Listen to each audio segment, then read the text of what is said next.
You may have heard that Albert Einstein said, imagination is more important than knowledge. But what did he mean by that?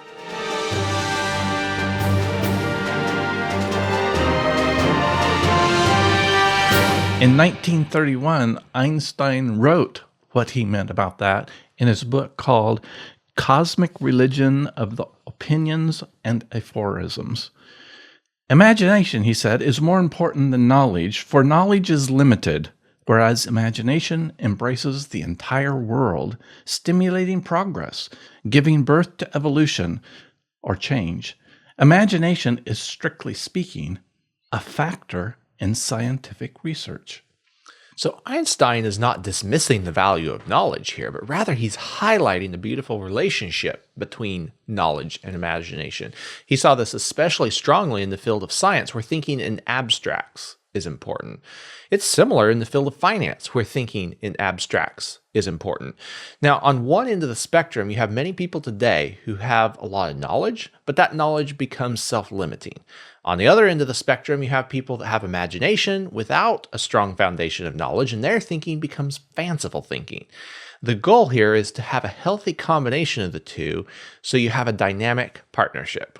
I like what you always say, John, as the very analytical person, that everything about finances can't be shown on a spreadsheet. It's true. Back in the 1980s, Nelson Nash found himself owing 23% interest on $500,000. He was a real estate investor. He had been doing very well in the real estate investing market, but in the 80s, interest rates went crazy, and suddenly he had to pay much higher interest rates than what he had been used to. This was a very difficult situation. So he went to the financial gurus that he followed, and what did they tell him? Sell your real estate. Like he said, where was he going to find the fool that would buy the real estate under those kind of conditions, such high interest rates? Nelson Nash fell back on his knowledge, on his training. He was a forester, so he was used to planning long term. He was also a real estate investor, so he was used to making deals, and he had a background in finance. So he started thinking about his situation. All of a sudden, he realized, wait a minute. I've been buying these whole life insurance policies. I have cash value that I could access to help me in this financial mess that I'm in. And to him, that was brand new thinking. We talk about infinite banking and accessing policy loans from the insurance company all the time. But this was the 1980s, and that wasn't talked about. So he had this imagination, suddenly realizing, hey, I could access this money. And it was a new idea, but it was because of the knowledge that he had about whole life insurance, about forestry and thinking long term, that even made him want to buy the whole life insurance, that he leaned on in this difficult situation. When he realized the value of building up the cash values in his life insurance policies, but still being able to borrow against that value and use the money at the same time, he realized that he really should have been paying even higher life insurance premiums, so he had a bigger cash reservoir to borrow from. And I remember him telling this part. He said when he gets to heaven, he's going to have a sit down with his brother and say, why didn't you tell me more about this? We've been trained in America to be specialists and to just function in one area of society. And yet, just because we're really good at physics, or really good at hospitality, or really good as a pro athlete, or really good as an actor, doesn't mean we're good at finance. Very true. In fact, the unique contributions that people make to society are often at a crossing point between two specialized fields of knowledge that are brought together. And in Nelson Nash's case, he had this background in forestry, he had his background in real estate, and he had a background in finance. And so he was bringing together the lessons of those three things, that broad knowledge base. And John, let me just say, unique. Yeah, let me just say with that, who would ever thought that those three things, forestry, real estate, and finance, would have some crossing point? But they sure do. Yes, and he found them and was able to explain and illuminate the lessons found at those cross points. And if you look back at most people that have made a gigantic contribution to human knowledge and understanding of how the world works and the practical applications of that, there's actually a term for this. It's called a polymath, someone who has a broad base of knowledge across multiple subjects that goes deeper than just superficial knowledge. This type of person was called a Renaissance man back in the early days. Like Leonardo da Vinci was considered a Renaissance man. Some people said that a typical Renaissance man would have to be able to speak multiple languages, play a musical instrument. It's kind of the idea of a liberal education today. That's where the liberal arts degree came from, is people wanted an expansive knowledge so that we could have all these crossovers, like the Venn diagram, where this comes together and something new emerges from this because these two fields of knowledge came together, or more than two fields. Yes. So then if we think of a polymath, though, that's going to be not necessarily someone who speaks a bunch of languages or plays a musical instrument, although they may do that. But Benjamin Franklin would be a great example of a polymath. He was a writer, he was a scientist, a statesman, a diplomat, a printer, and a philosopher. I mean, he had a lot of different interests that came together, and look at his amazing contribution to the country we live in today. Modern day example of a polymath would be someone like Elon Musk. He has a broad education in engineering and physics, but he also has very specialized knowledge in rocketry and electricity and finance from his time working at PayPal. And he brings those elements together and creates an amazing creative contribution to society.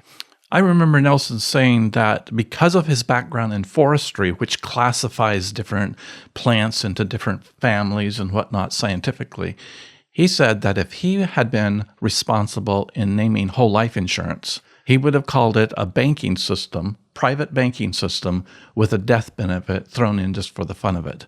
He said it was misclassified. When we have these unions of different fields, you have different areas of specialized knowledge, the point that these cross over, the union between these, you can think of it like a Venn diagram.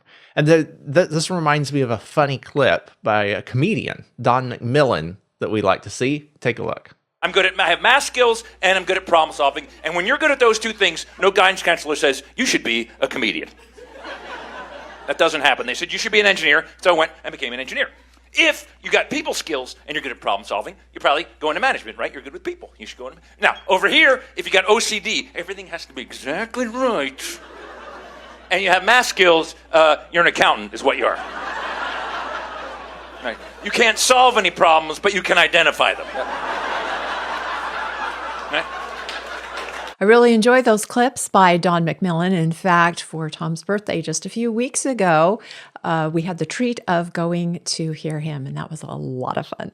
So analogies are being able to think in one area that we have knowledge in and translate that knowledge and experience to another field that maybe doesn't even seem like it's related. That takes imagination.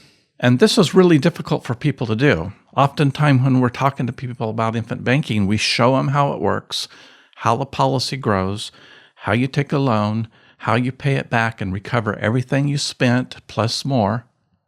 And they go, but how does it relate to me? Because they can't take that knowledge and plug it into their life. And that's why Nelson said, and Einstein said, imagination is more important than knowledge. Infinite banking takes imagination. We have to take the knowledge that is there, the facts, and say, how can I put that to work in my life? And it's beautiful working with the people who do get it. And they do get the imagination part.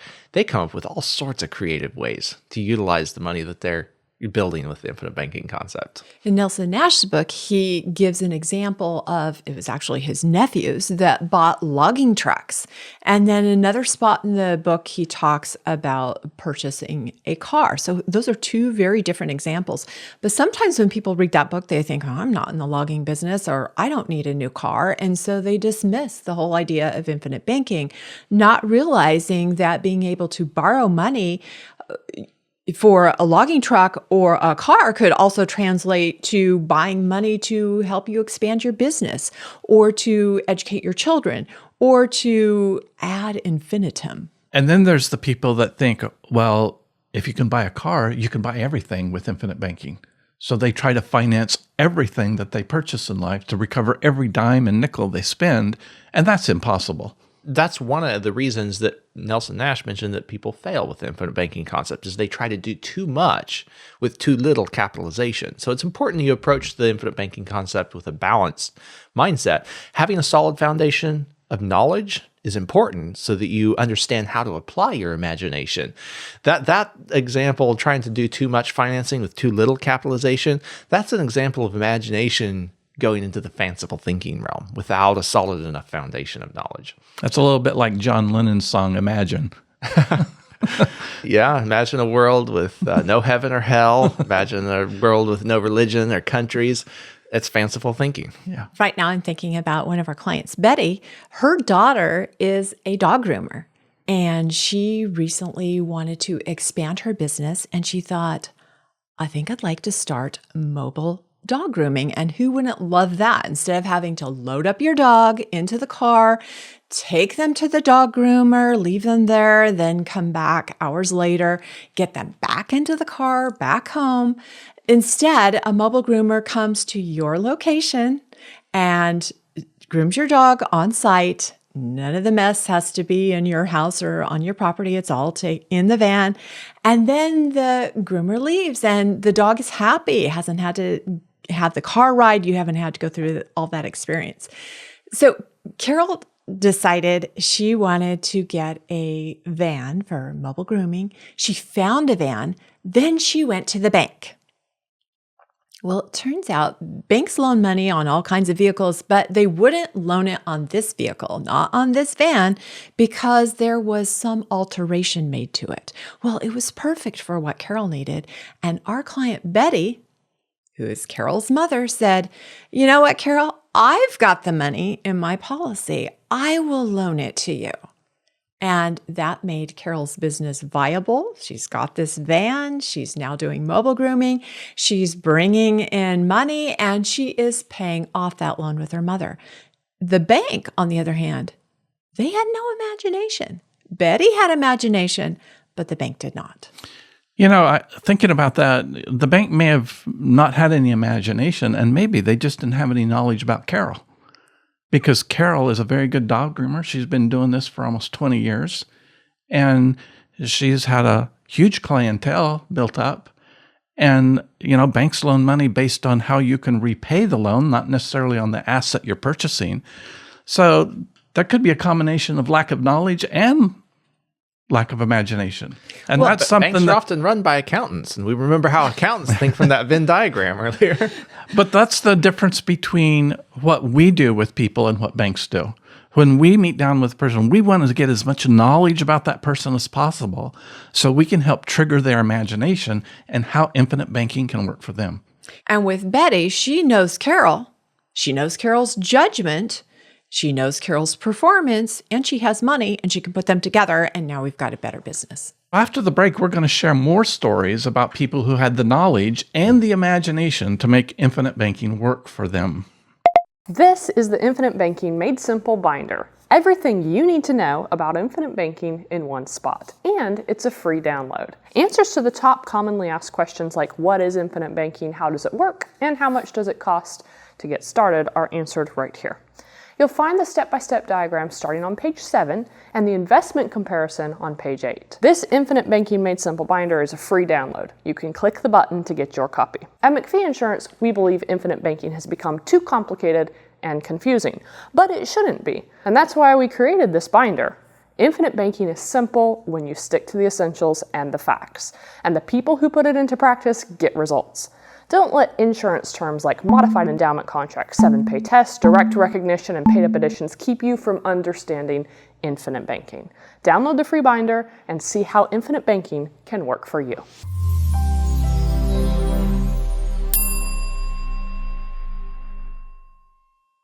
Michelle, I know when we were first married, you talked about your art teacher in college and some things that he helped you do to create imagination in children. And we determined that's what we were going to do with our children. Right. So my art teacher had a soapbox, and that soapbox was do not give children coloring books. Now, I had coloring books when I was a kid. I loved to color the pictures, but I listened to his reasoning and it really made sense. He said, when you give a child a coloring book, they are coloring in the lines. Well, maybe not at first, but they learn to color in the lines pictures that other people have drawn. And he said they don't learn the artistic principles, being able to draw themselves, make their own pictures, use their imagination.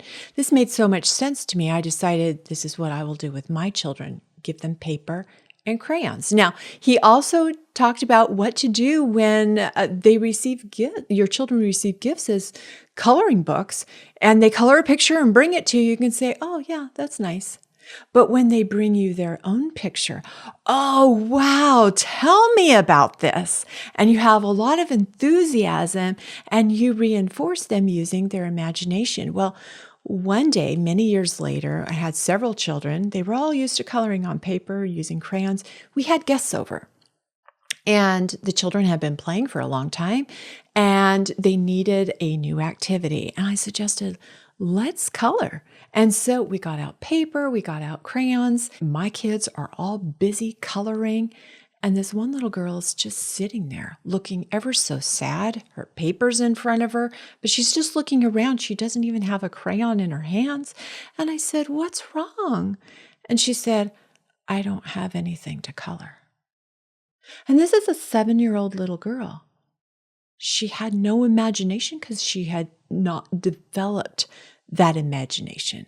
If I would have had time with her, I would have continued to work with her. As it was, I helped her, brought out of her, what would you like to color? And I drew a picture for her, and then she had something to color. But for the first time, she saw that somebody could draw something and it could be colored. So I would have continued to help stimulate her imagination.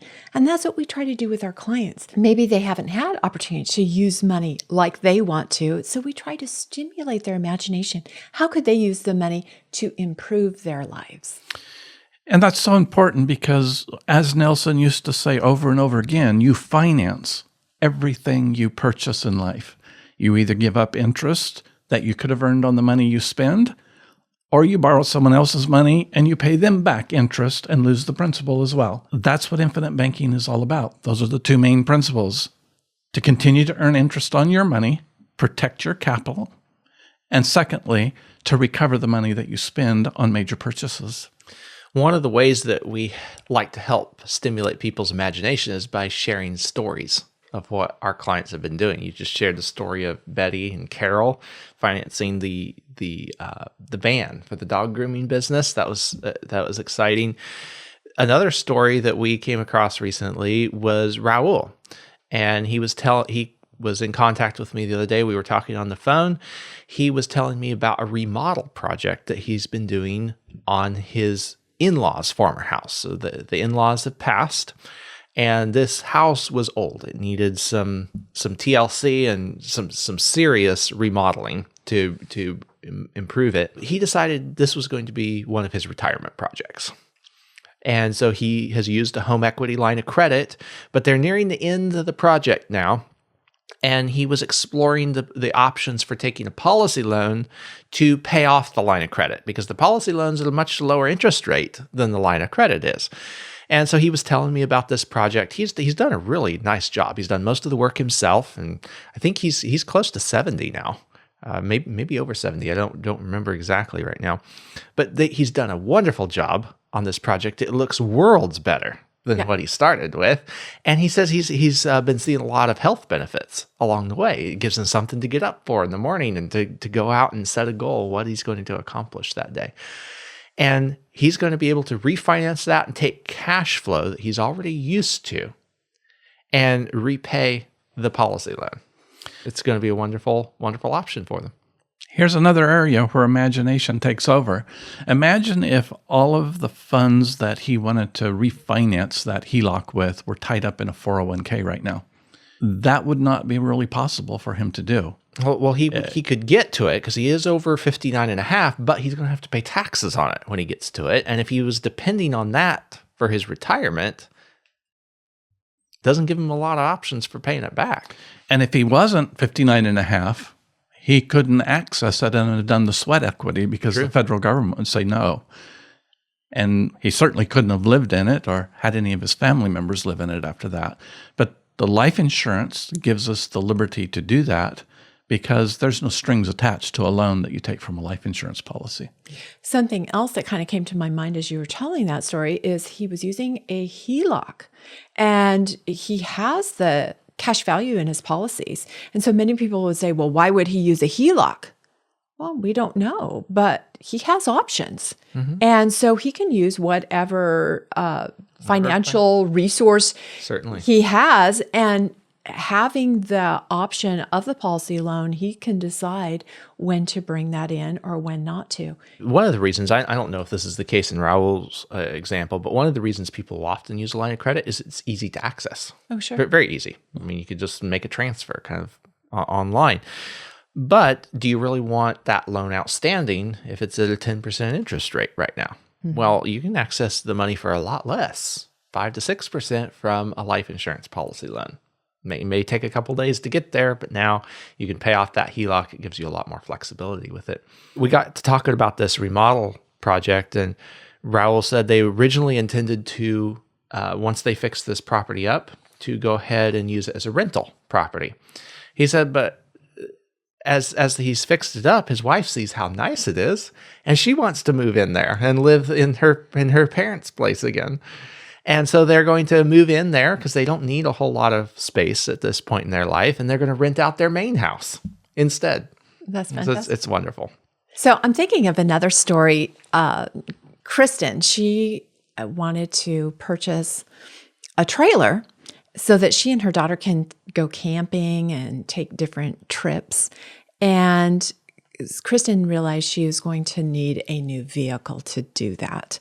And so she did her research. Many people told her what they thought she should get, but she decided on a Lexus GX 550. She decided on this last January, but it took 7-8 months before the vehicle was ready. She was on a waiting list. And when she went in there, she had funds available. She had taken a policy loan, but then they told her, "Oh, you have to finance with us, or you don't qualify for the $1,000 off military discount." Well, Kristen thinks, Kristen practices infinite banking. And she decided she would quickly read through that contract. She discovered there was no prepay penalty. So she went ahead and financed the vehicle with them so she could get her $1,000 discount. And then she plans to pay off the whole loan. She's already figured what her payment amounts will be. And she said it gave her such satisfaction as she signed away on the contract with them thinking they're going to make all this money on her. And she realizes, no, she's going to be making the money and she will have her $1,000 discount. That's a great example of someone using their imagination. Yes, and Kristen has used her policy many times. She's borrowed from it and she has always paid it back. Her background is in the military. She is used to being disciplined and she disciplines herself to pay back her policy loans. So then when the purchase of this vehicle came up, she had the money there, available and ready for her use. One of the things that inhibits imagination financially is having our money locked away where we can't access it. And that's what a lot of the savings ideas around retirement have become. Lock this money away so it'll be there for you in retirement. And that cuts off all creativity and imagination about what we could be doing with that money between now and retirement and how we could make that multiply or recover capital that we expend. Yeah, it's very knowledge focused. Very much so. Not much imagination in there. And that's something we'll often see too when people are looking at the infinite banking concept. They say, okay, well, I can build up this cash value growth, but I could also get a higher rate of return in this investment over here. They're totally missing out on the imaginative portion. What could I do with this money over all the time that it might be locked into an investment? Because if you put money into an investment, yes, you have a potential to earn a higher rate of return than you might earn on the cash values over a long period of time if you just put the money into the cash values and let it sit there. But If you need to use some of the money in your investment, you have to go take it out of the investment, and you stop earning the rate of return on that investment when you take the money out. Mm-hmm.